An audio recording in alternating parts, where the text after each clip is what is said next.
కాశ్యపాన్వయ సంజాతం శరణ్యార్యపదాశ్రితం తురీయాశ్రమిణం వందే రంగరామానుజం యతిం. అందరికీ దాసోహం. మన ఆచార్యులు శ్రీ శ్రీ శ్రీ తదని శ్రీ రంగరామానుజయ స్వామి వారు రచించిన గ్రంథాలని మనం చదువుకుంటున్నాం. ఆచార్య కైంకర్యంగా స్వామివారు భగవద్గీతకి శ్రీకృష్ణార్జున సంవాదంగా రచించినటువంటి అర్ధతాత్పర్యాలతో కూడిన గ్రంథాన్ని మనం చదువుకుంటున్నాం. 17 అధ్యాయాలు పూర్తయిపోయినాయి. 18వ అధ్యాయంలో ఒక శ్లోకం మనం చదువుకున్నాం. దాని అర్థాన్ని 6460 ప్రశ్నలు పూర్తయినాయి. ఆహా, ఏమి వివరణ అండి!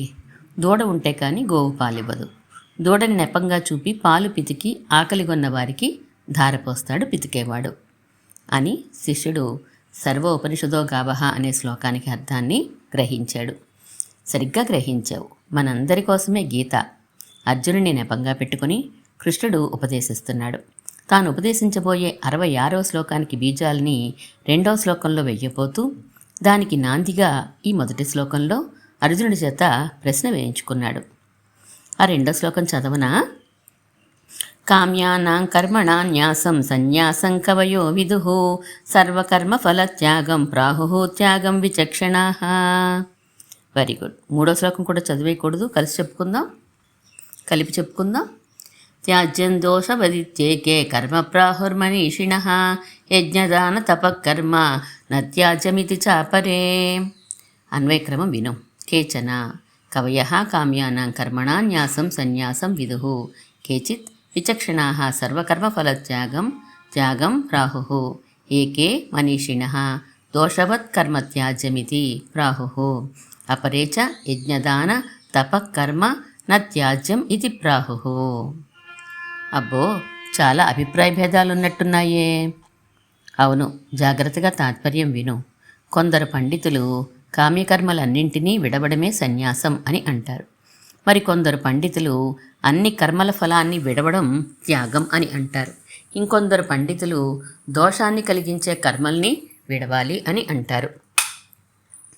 ఇంకా మరికొందరు యజ్ఞ దాన తపస్సులను విడవరాదంటారు.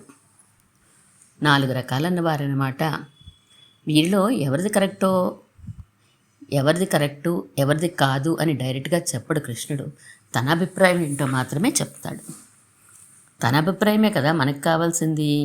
అదే కరెక్ట్ అని అర్థం అవుతుంది త్యాగ సన్యాస పదాలకి. అవునంతే.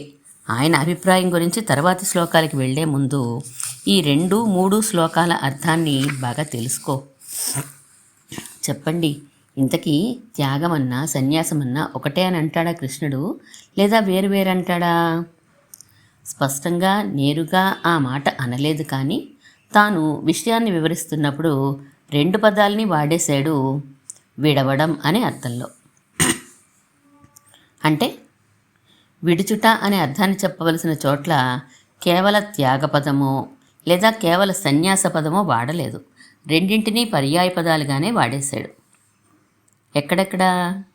4వ శ్లోకంలోనూ 7వ శ్లోకంలోనూ 12వ శ్లోకంలోనూ అలాగే వాడాడు. కనుక సన్యాసం అన్నా త్యాగం అన్నా ఆయన అభిప్రాయంలో విడవడం అనే అర్థం.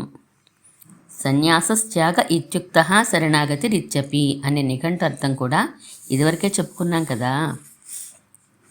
అయితే సన్యాసి అనే మాట ఎతిని సూచిస్తుందంటారా, విడవడాన్ని సూచిస్తుందంటారా? రెండూను. లౌకిక సుఖాలను విడిచినవాడు అని అర్థం చెప్పుకోవచ్చు, లేదా భగవంతుడి యందు భారం ఉంచినవాడు అని చెప్పుకోవచ్చు.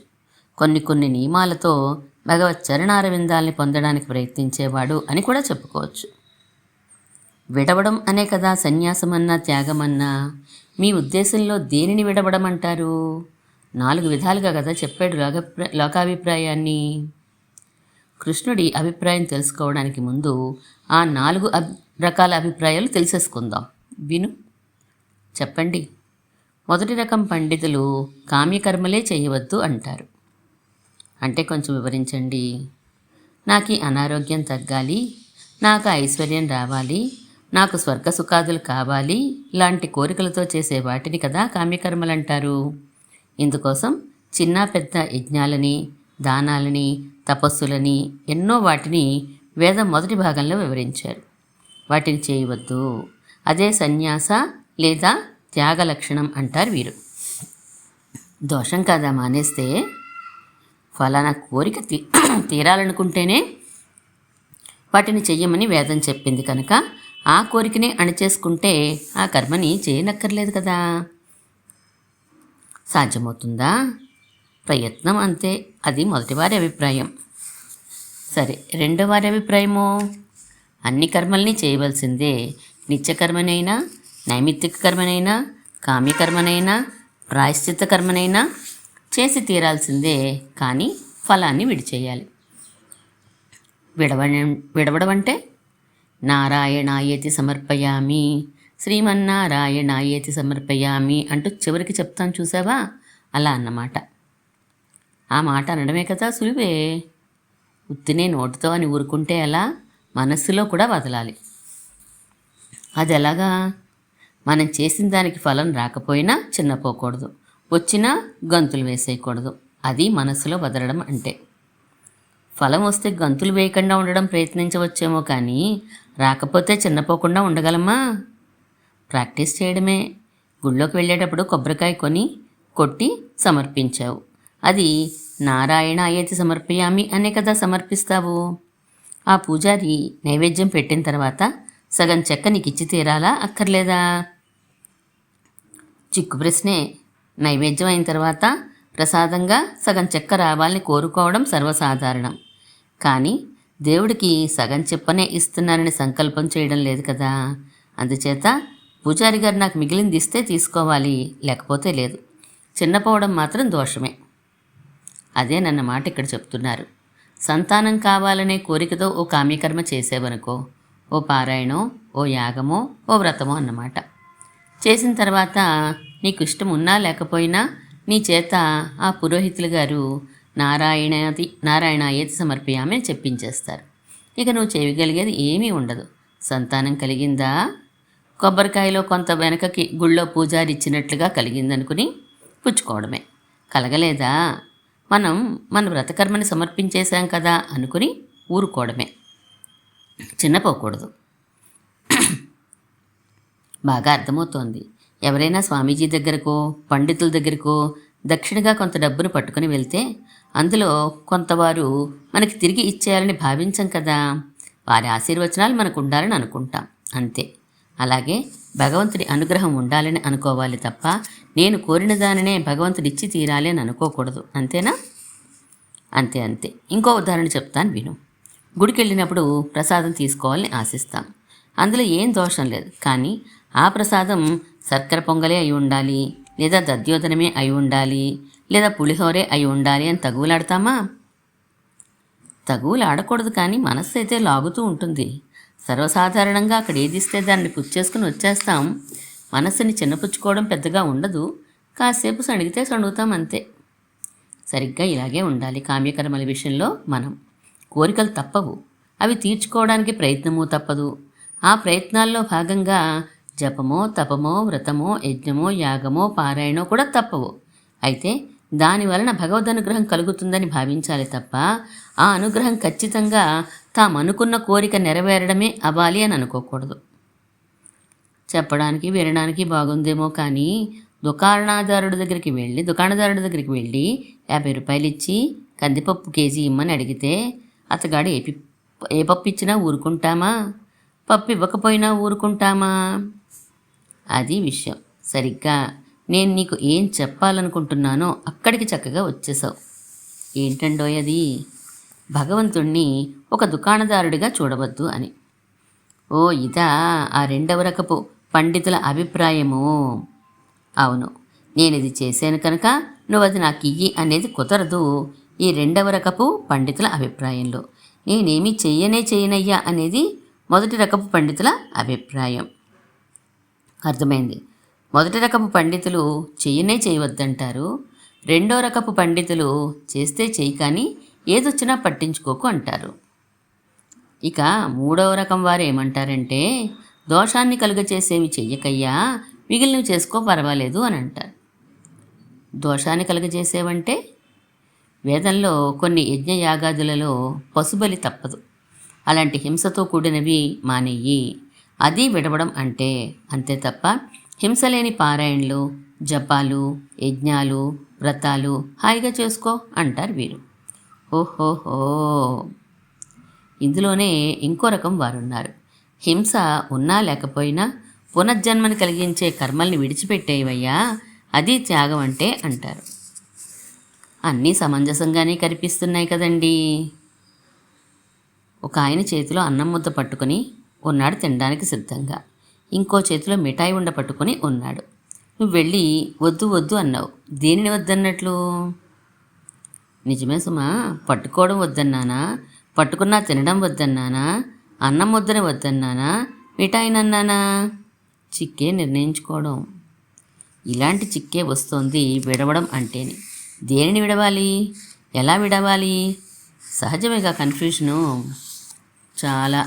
అందుకే పండితులలో భిన్నాభిప్రాయాలు అన్నీ వాటి వాటి కోణంలో సమంజసాలుగానే అనిపిస్తూ ఉంటాయి. అయితే ఇక్కడ ఓ ఉపనిషద్వాక్యాన్ని స్మరించుకోవాలి సుమా. ఏంటది? యోవా ఏతదక్షరం గార్గి అవిదిత్వా జుహోతి అనే చాందోగ్య వాక్యంలో ఎవరైతే పరమపురుషుడిని తెలుసుకొని కర్మలను ఆచరిస్తారో వారికి వచ్చే ఫలం నిత్యఫలం అని, అలా కాకుండా చేసేవాడికి వచ్చే ఫలం అల్పఫలమని సూచించబడింది. అందుచేత కర్మలు మనం చేసేటప్పుడు భగవద్ అనుగ్రహం అనే భావనతోనే చేయాలని అభిప్రాయం. అయితే గురువుగారు, ఈ విషయం కామ్యకర్మల గురించే కదూ, నిత్య నైమిత్తిక కర్మల విషయం ఏమిటి మరి? అది చెప్పేదేమున్నది, అవి మానే అవకాశమే లేదు కదా. అవి చేస్తే ఫలమేమీ ఉండకపోయినా చేయకపోతే మాత్రం దోషం వచ్చి తీరుతుంది. వాటిని విడవడం అనే ప్రస్తావనే ఎవరు చేయలేరు. మీరు చెప్తున్న దాన్ని అనుసరించి కామ్యకర్మలకైతేనే కదండి ఫలం ఉంటుంది. నిత్య నైమిత్తిక కర్మలకి ఫలం ఉండదు కదండి. నిత్య నైమిత్తిక కర్మలు చేయకపోతే దోషం వస్తుందని ఇదివరకే చెప్పానుగా. అలా దోషం రాకుండా ఉండడమే ఫలం అనుకో. దోషం అంటే పాపమా? అలాగూ అనుకోవచ్చు, కానీ ఇక్కడ అది కాదు అర్థం. అర్హత లేకపోవడమే దోషం ఇక్కడ. ఉదాహరణకి సంధ్యావందనం ఒక నిత్యకర్మ. అది చేయకపోతే మిగిలిన ఏ కర్మలకి కూడా యోగ్యత రాదు. అది దోషమే కదా. అసలు ఈ నిత్యకర్మలంటే ఏంటంటారు? శారీరక అవసరాలా? అంతకు మించి కూడానా? శారీరక అవసరాల్ని ఎలాగూ చేస్తావు, చేయకుండా ఉండ సాధ్యం కాదు కూడా. అయితే ఆ అవసరాల్ని తీర్చుకోవడంలో ఒక పద్ధతిని సూచించింది శాస్త్రం. ఆ పద్ధతిని అనుసరించే ఆ అవసరాల్ని తీర్చుకోవాలి. మలమూత్ర విసర్జనాది సమయాలలో ఫలాని విధంగా ఫలాన్ని మార్లు ప్రక్షాళన చేసుకోవాలి, ఇలాంటి వగైరాలైనా అది ఒక ఉదాహరణే. కానీ కాలమాన పరిస్థితుల్ని అనుసరించి పరిశుభ్రత లక్ష్యంగా అలాంటి వాటిల్లో కొన్ని మార్పులు చేసుకోవచ్చు. అది అనివార్యం కూడాను. శారీరక అవసరాలు తీర్చుకోవడం కాక ఇంకా కొన్ని నిత్యకర్మలు ఉంటాయా? ఎందుకు లేవు? ఏంటేంటవి?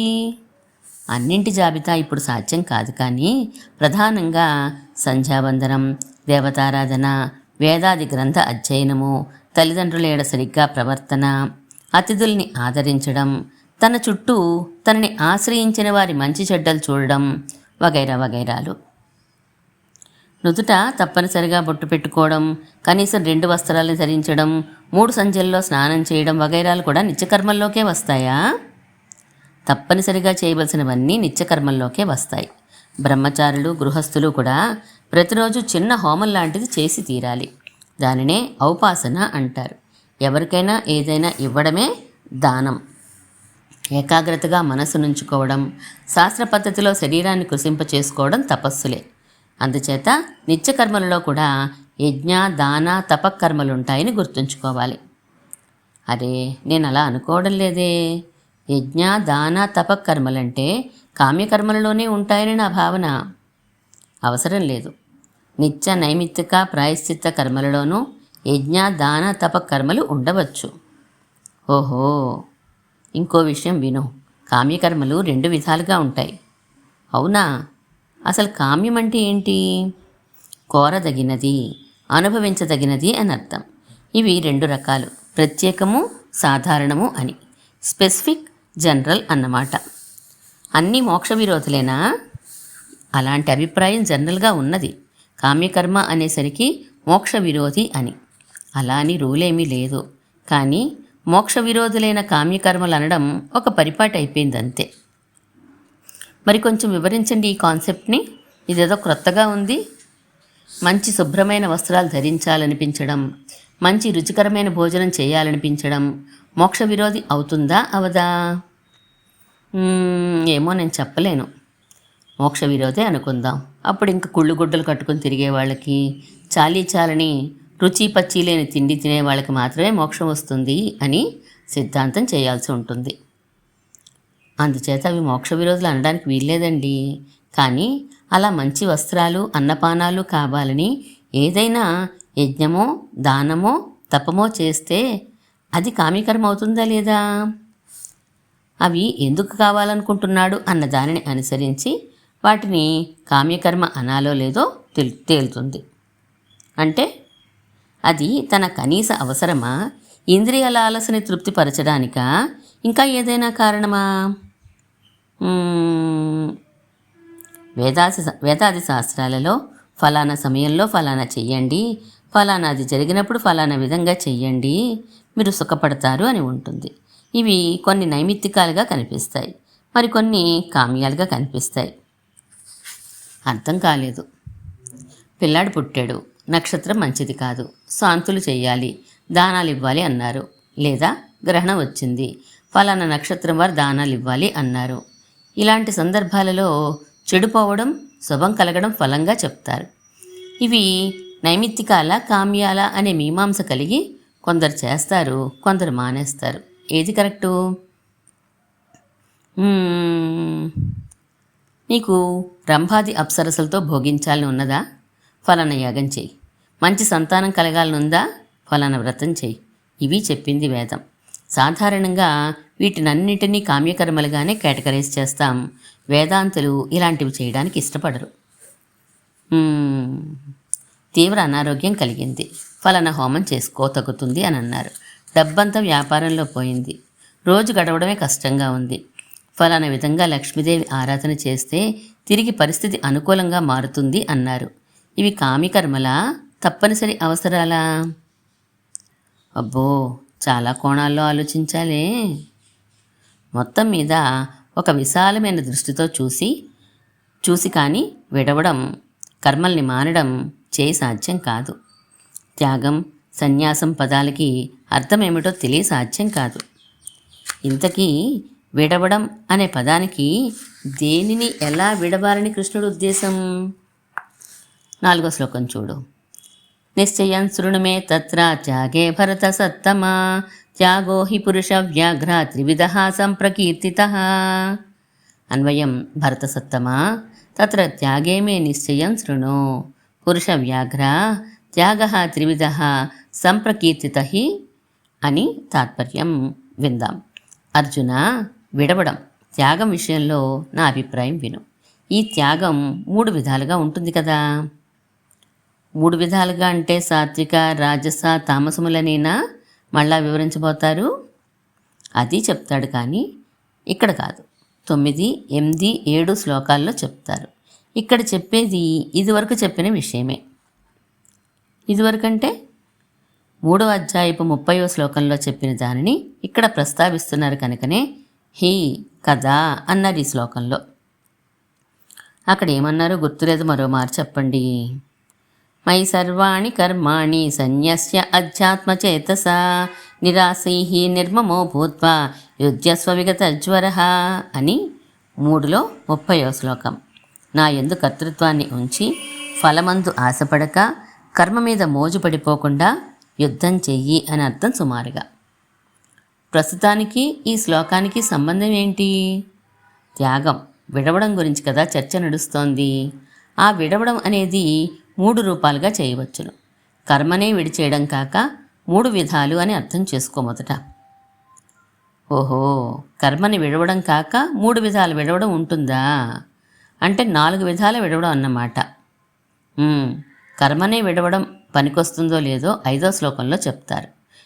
ఇక్కడ ఈ శ్లోకంలో మిగిలిన 3 విధాలే చెప్తున్నారు. ఇదివరకే తాను 3వ అధ్యాయంలో చెప్పిన దానిని పునః దృఢపరుస్తున్నారు ఈ శ్లోకంలో కనుక హీ కదా అన్నాడని చెప్పానుగా. అర్థమైంది. 3:30లో ఎలా చెప్పారో చెప్పండి. నిరాశీహి అన్నారు, కర్మయందు ఆశపడకు అని అర్థం. నిర్మమః అన్నారు, కర్మయందు మోజు పడకు అన్నారు. మై సన్యస్య అన్నారు, నా యందు కర్తృత్వాన్ని ఉంచి అని అర్థం. ఇదంతా చెప్పడానికి బాగుంది, కానీ ప్రాక్టీసు అంత సులభంగా ఉండదేమో. ఉండదు, కానీ ప్రయత్నం చేయాలి. ఒక తోట యజమాని తన సేవకుణ్ణి మామిడికాయలు కొయ్యమని చెప్పాడనుకో, ఏ చెట్టు కాయలు ముందు కొయ్యాలి అనేది ఆ పనివాడి ఇష్టం, కోసేసి వెళ్ళిపోతాడు. కానీ యజమాని ఒక జనరల్ ఆర్డర్ పాస్ చేసిన తర్వాత మాత్రమే కోత ప్రారంభమవుతుంది. ఇప్పుడు చెప్పు, మామిడికాయల కోత అనేది ఆ కర్మకి కర్త ఎవరు? ఇద్దరూను, యజమాని పనివాడు ఇద్దరూ కర్తలే. అయినప్పుడు ఆ పనివాడు తానే కర్తని అని అనుకోవడం ఎంతవరకు సబబు? ఓహో, అలా అనుకోవాలా? ఇక ఆ కాయలకి తగిన రేటు రాలేదనుకో, అయ్యో అని ఓ మారు ఆ పనివాడు నిట్టూర్చడం తప్ప యజమానంత ఆశాభంగం చెందడు కదా. ఓహో, ఫలమందు ఆశ ఇందుకు ఉండకూడదన్నమాట. తన టైముల ప్రకారం సేవకుడు ఎంత కోత కుదిరితే అంతే చేస్తాడు తప్ప తన ఆకలి దప్పుల్ని, భార్యాబిడ్డల్ని కూడా పట్టించుకోనంత తాపత్రయపడిపోడు, టెన్షను పడిపోడు. ఓహో, ఇలా మమకారం వదలాలన్నమాట. ఈ ప్రపంచమంతా, ఈ సరస్వమంతా భగవంతుడిది. ఆయనే యజమాని. ఎవరెవరు ఏం చేయాలి, ఏం చేయవద్దు అని ఓ పెద్ద వేదం అనే గ్రంథంలో వ్రాసిచ్చేశాడు. అది అర్థం కావడానికి వీలుగా స్మృతులు అనే ధర్మశాస్త్రాల్ని వ్రాయించాడు. జరిగిన చరిత్రల ఆధారంగా గ్రహించడానికి వీలుగా ఇతిహాస పురాణాల్ని అందింపచేశాడు. అందుచేత మనం ఏం చేసినా ఆయన ఆజ్ఞ మీదనే చెయ్యాలి కనుక కర్మల కర్తృత్వం మనకి లేదు. పని ఆయనది కనుక ఫలితం కూడా ఆయనదే. ఫలితం ఆయనది కనుక ఆ కర్మ మీద మనకి మమకారం అవసరం లేదు. బాగానే తెలిసింది. త్యాగం లేదా సన్యాసం అంటే కర్తృత్వాన్ని విడవడం అవ్వచ్చు, ఆశని విడవడం అవ్వచ్చు, మమకారాన్ని విడవడం అవ్వచ్చు. ఇలా 3 విధాలుగాను విడవచ్చు, లేదా కర్మనే పూర్తిగా విడవచ్చు. అంతేనా? కర్మని పూర్తిగా విడవచ్చని ఎవరు చెప్పారు? 5వ శ్లోకం విను. యజ్ఞదాన తపకర్మ నత్యాజ్యం కర్మమేవ తత్ యజ్ఞోదాన తపశ్చైవ పావనాని మనీషిణాం. అన్వయం సులభమే కదా. తాత్పర్యం విను. యజ్ఞ దాన తపోరూపమైన కర్మ విడవడానికి వీల్లేదు, అది చేయవలసిందే. మనీషులను ఆ యజ్ఞ దాన తపకర్మలు పవిత్రముగా చేయును. మనీషులంటే మనీషిణాం అన్న పదానికే మనీషులు అని నేనన్నాను. నిజానికి మరణశీలురు అని అర్థం, ధ్యానమునకు ప్రయత్నించువారు అని అర్థం, మోక్షమందు ఇచ్చ కలిగి దానికే ప్రవర్తించువారు అని అర్థం. ఓ, మోక్షం కావలసిన వాడికి యజ్ఞ దాన తపకర్మలు తప్పవన్నమాట. నిత్య నైమిత్తికాల్లో వచ్చే యజ్ఞ దాన తపకర్మల, కామ్య ప్రాయశ్చిత్త కర్మలలో వచ్చే యజ్ఞ దాన తపకర్మల ఫల ఏమీ స్పెసిఫిక్గా ఈ శ్లోకంలో లేదు. మనం ఏదైనా ఫలాన్ని ఆశించి చేసినా, ఆశించకుండా చేసినా, దానివలన ఫలానా ఫలం ఉంటుందని తెలియకుండానే చేసినా యజ్ఞ దాన తపకర్మలు మనకి ఏదో ఒక మంచినే చేస్తాయి కనుక వాటిని మానడము అనే ప్రసక్తే ఉండకూడదు. ఏదో ఒక మంచి అంటే ప్రతివారి మనస్సు సాత్విక, రాజసిక, తామసిక ఆలోచనలు మిశ్రమమే. ఈ యజ్ఞ దాన తపకర్మలు ఏ ఫలాన్ని ఉద్దేశించి చేసినా, ఏ ఫలాన్ని ఉద్దేశించకుండా చేసినా అవి ఇచ్చే ఖచ్చితమైనటువంటి ఫలితం ఒకటి ఉన్నది. మనలో ఉండే రాజస, తామస ఆలోచనల తీవ్రతని తగ్గించడం. అందుకే వాటిని పావనములు అని అంటారు. అనాహుత అధ్వరం గచ్చేత్. పిలవకపోయినా యజ్ఞయాగాదుల దర్శనానికి వెళ్ళాలి అనే సామెత ఇందువల్లనే వచ్చిందేమో. మరే మనస్సు అల్లకల్లోలంగా ఉన్నప్పుడు, విచారం ముంచెత్తుతున్నప్పుడు యజ్ఞయాగాదుల దగ్గరో, దేవతారాధనల దగ్గరో, వ్రతాలు వగైరాలు జరుగుతున్న దగ్గరో, పారాయణల దగ్గరో, గుళ్ళల్లోనో, కనీసం మన ఇంట్లో ఉండే పూజ గదిలోనో కాసేపు కూర్చోగలిగితే తప్పకుండా ఉపశమనం కలుగుతుంది అనేది చాలామందికి అనుభవంలో ఉన్నదే. ఈ కారణాల చేతనే యజ్ఞ దాన తప కర్మల్ని మారడానికి వీల్లేదని ఈ 5వ శ్లోకంలో శాసిస్తున్నాడు భగవానుడు. కానీ కొంతమంది ఈ యజ్ఞయాగాదులన్నీ తక్కువ స్థాయి వారి కోసమే ఉన్నాయి, కానీ ఆత్మజ్ఞానం కల వారికి ఇవేవి అవసరం లేదు అని అంటారే. వారు ఈ 5వ శ్లోకాన్ని చదువుకుని ఉండరు, చదివినా అర్థమై ఉండదు, అర్థమైనా సరిగ్గా అర్థమై ఉండదు, సరిగ్గా అర్థమై ఉన్నా రజోగుణం ఎక్కువై తప్పుడు వ్యాఖ్యానాలతో తమ జ్ఞానాన్ని చెడగొట్టుకునేవారే ఉంటారు. ఇలా ఎంతకాలం యజ్ఞ దాన తపకర్మలు చేస్తూ ఉండాలి?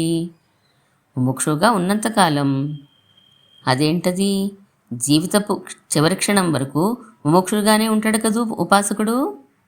అవును, అంటే జీవితాంతము యజ్ఞ దాన తపకర్మల్ని వదలడానికి లేదు అని అర్థం. ముక్తి వచ్చేస్తే ఇక అవసరం లేదా? జీవించి ఉండగా ముక్తి రాదుగా. జీవన్ముక్తి అంటారు కదా, అది ఉత్తి భ్రమే. ఈ విషయం ఇదివరకే చెప్పుకున్నాం మనం. పాంచభౌతిక శరీరం ధరించి ఎంతకాలం ఉంటామో అంతకాలం ముక్తి రానట్లే. అసలు ముక్తి అంటేనే విడుదల అని అర్థం. శరీర ధారణ పరంపర నుంచి విడుదల అని అర్థం. నిజమే, శరీరం ధరించి ఉన్నంతకాలం దానిని నిలుపుకునే ప్రయత్నం తప్పదు. ఇక ముక్తి ఎలాగా? మానసికమైన భావజాలపు చిక్కదనాన్ని అనుసరించి కొంతమంది జీవన్ముక్తిని సమర్థిస్తారు. కానీ మానసిక భావాల ప్రకర్ష శరీరం వరకు ప్రసరిస్తే తప్ప సమగ్రత రాదు. ఆత్మజ్ఞానం ఎంతున్నా శరీర స్పృహ ఉన్నంత వరకు ముక్తుడు కాడు. శరీరం ఉన్నంత వరకు స్పృహ తప్పదు. అందుచేత ముక్తి అనేది శరీర పతనాంతరమే సాధ్యమవుతుంది. అంతవరకు యజ్ఞ దాన తపకర్మలు తప్పవు. మనస్సు పరిపక్వమై శరీరం విమోచనం కోసం మాత్రం ఎదురు చూస్తున్న వాడికి యజ్ఞ దాన తపకర్మలు అవసరం లేదేమో. జడభరతుడు లాంటి వృత్తాంతాలు మనస్సు ఎంత పరిపక్వమైనా శరీరమోచనం జరగనంత వరకు తిరిగి సంసారంలో పడడం తప్పదని సూచిస్తూనే ఉన్నాయిగా. అవును, ఈ పూట సంతృప్తిగా భోజనం చేసి ఆకలి తీరిపోయిన తర్వాత అమ్మయ్య ఇక భోజనం బాధ లేదు అనుకుంటారు, కానీ జరిగిపోగానే మళ్ళీ ఆకలి మామూలే, మళ్ళీ తినాల్సిందే. సరైన ఉదాహరణ చెప్పగలిచావు. ఆత్మవిద్యతో పరిపక్వమైన మనస్సు కాసేపు సంతృప్తిని పొందినా శరీరం ఇంకా ఉన్నది కనుక తిరిగి లౌకికం వైపు లాగక తప్పదు. వశిష్ఠ విశ్వామిత్రాదులకే తప్పలేదు. హింస మొదలైన కారణాల చేత కానీ, సంసారాన్ని పెంచుతాయి అనే కారణాల చేత కానీ మానకూడదని అర్థమైంది యజ్ఞ దాన తపకర్మల్ని. అయినా ఆయా కోరికలందు ఆసక్తి లేకపోతే చేయనక్కర్లేదుగా. అంటే నాకు నా శరీరరక్షణ మందు ఆసక్తి లేదనుకోండి, ఎంత అనారోగ్యం వచ్చినా తన నివారణకి యజ్ఞయాగాదులు చేయనక్కర్లేదు కదా. రంభా ఊర్వశులందు అంత ప్రీతి లేదనుకోండి, స్వర్గవాసం కోసం యజ్ఞాదులు చేయక్కర్లేదు కదా. నేను ముముక్షువుని అవడం వలన నాకు ఈ ఐహిక విషయాల్లో ఆసక్తి ఉండకపోవడం అత్యంత స్వాభావికం కదా. ఇలాంటి వారి కోసం 6వ శ్లోకంలో కృష్ణుడు ఏం చెప్తున్నాడో చూడు. ఏతాన్యపితు కర్మాణి సంగం త్యక్వా ఫలాన్ని చ కర్తవ్యానీతి మే పార్థ నిశ్చితం మతముత్తమం. అన్వయం: పార్థ, ఏతాని కర్మాణి అపి సంగం ఫలాని చ త్యక్వా కర్తవ్యాని ఇతి మే నిశ్చితం ఉత్తమం మతం. తాత్పర్యం: అర్జున, ఈ కర్మలు కూడా మమకారాన్ని ఫలాన్ని విడిచి చేయదగినవి అని, చేసి తీరాలని నా ఉత్తమమైన నిర్ణయం అని అభిప్రాయం. తాత్పర్యం కొంచెం గందరగోళంగా ఉన్నది. వెనుక చెప్పిన విషయమే నాయన, గందరగోళం అక్కర్లేదు. కృష్ణుడు తన అభిప్రాయాన్ని ఖచ్చితంగా చెప్తున్నాడు ఈ శ్లోకంలో. పైగా అదే ఉత్తమ నిర్ణయం అని కూడా స్పష్టం చేస్తున్నాడు. ఏది? యజ్ఞ దాన తపకర్మల్ని చేసి తీరవలసినవి అనే భావంతో, వాటి యందు మమకారాన్ని ఫలం మీద ఆశని విడిచి చేస్తూ ఉండాలి అనే నిర్ణయమే ఉత్తమమైనది. మనస్సు సాత్వికతని పొందుతుంది అనే ఒకే ఒక్క కారణం చేత యజ్ఞ దాన తపస్సులన్నిటినీ చేసి తీరాలన్నమాట. అదొక్కటే కాదు ప్రయోజనం, సంచిత కర్మల్ని కూడా తొలగించగలిగినవి. సంచిత కర్మలంటే ఇదివరకు చేసిన కర్మలని కదూ అర్థం. అవును, ఉపాసకులకి 2 విధాలైన ఆటంకాలు కలుగుతూ ఉంటాయి. ఒక విధమైన ఆటంకాలు వెనుక చేసిన కర్మల కారణంగా బయలుదేరితే, రెండో విధమైన ఆటంకాలు రాబోయే కర్మల వలన కలగబోయేది. పూర్వాగములు, ఉత్తరాగములు అంటారు వీటిని. పూర్వాగములని యజ్ఞ దాన తపస్సులు తొలగిస్తాయన్నమాట. మరి ఉత్తరాగములను తాను చేసే ఉపాసన ఉన్నది కదా, బ్రహ్మ విద్యోపాసన ఉత్తరాగాల్ని తొలగించగలదు. అందుచేత ముముక్షువుకి తన ఉపాసన ఎంత అవసరమో యజ్ఞ దాన తపస్సులు అంతే అవసరం. ఏది మీరు ఎంత చెప్పినప్పటికీ నాకు విషయం క్లియర్ అవ్వలేదండి. ఏంటది? ఒక వ్యక్తి ముముక్షువైనా కాకపోయినా నిత్య నైమిత్తిక కర్మలు చేయవలసిందే అని అర్థమైంది. కామ్యకర్మల్ని మాత్రం ముముక్షువు చేయకూడదు అని నా ఉద్దేశం. మీరు చెప్తున్న ప్రకారం అవి కూడా చేసుకోవచ్చా ఏంటి అనే అనుమానం వచ్చేస్తోంది. కామ్యకర్మ అంటే ఏంటని నీ ఉద్దేశం? ఈ లోకంలో సుఖాలనో స్వర్గాది లోకాల్లో సుఖాలనో కోరుకునేవి. మరి వీటిని ఎందుకు చేయకూడదు? మోక్షం అనే ప్రయోజనానికి విరుద్ధాలు కనుక. Very good. అలా విరుద్ధం కాకపోతే చేయవచ్చు కదా, అభ్యంతరం ఏముంటుంది? ఒక వ్యక్తి ఉన్నాడు. శరీర అనారోగ్యం వలన కానీ, దారిద్ర్యం వలన కానీ, సామాజిక సమస్యల వలన కానీ ఇబ్బందులు పడుతున్నాడు. మోక్షం అంటే అతనికి తెలుసు. మనస్సుని భగవంతుని యందు నిలపాలని తెలుసు. కానీ నిలపలేకపోతున్నాడు. ఆ కారణంగా ఇప్పుడు ఆ వ్యక్తి తన అనారోగ్యం పోవాలనో, ఐశ్వర్యం కావాలనో, సామాజికంగా ఇబ్బంది లేకుండా ఉండాలనో ఓ యజ్ఞమో దానమో తపమో చేయాలని సంకల్పించి చేశాడనుకో. కామ్యకర్మలా బయటికి కనిపిస్తున్నప్పటికీ ఆ కర్మ ముముక్షు స్వభావానికి తగినట్లే ఉన్నది కనుక తప్పులేదు. ఇది గుర్తుపెట్టుకోవాల్సిన విషయం. లోకంలో కామ్యకర్మలుగా ముద్రపడిన ప్రతి కర్మ త్యాజ్యం కాదు. తన ఇంద్రియలోలత్వాన్ని సంతృప్తిపరుచుకునే ప్రయత్నం చేసే కామ్యకర్మలే నిషేధించబడ్డాయి. ఉత్తరోత్తర మోక్షాన్ని ఇవ్వడానికి అడ్డు తగలని కామ్యకర్మలు నిషేధించబడలేదు. అంతిమంగా మన మనస్సు దేనిని ఆశిస్తోంది అనేదే ముఖ్యం. ఓహో, మరి ప్రాయశ్చిత్త కర్మలో ఒక పొరపాటు లేదా తప్పు జరిగినప్పుడు ప్రాయశ్చిత్తం చేసుకోవాల్సిందే. అది కామ్యకర్మల్లో అయినా తప్పదు, నిత్య నైమిత్తిక కర్మల్లో అయినా తప్పదు. నిత్య నైమిత్తిక కర్మల విషయమో వీటిని కూడా విడవకూడదు. మరి అవి బంధకాలు కావా?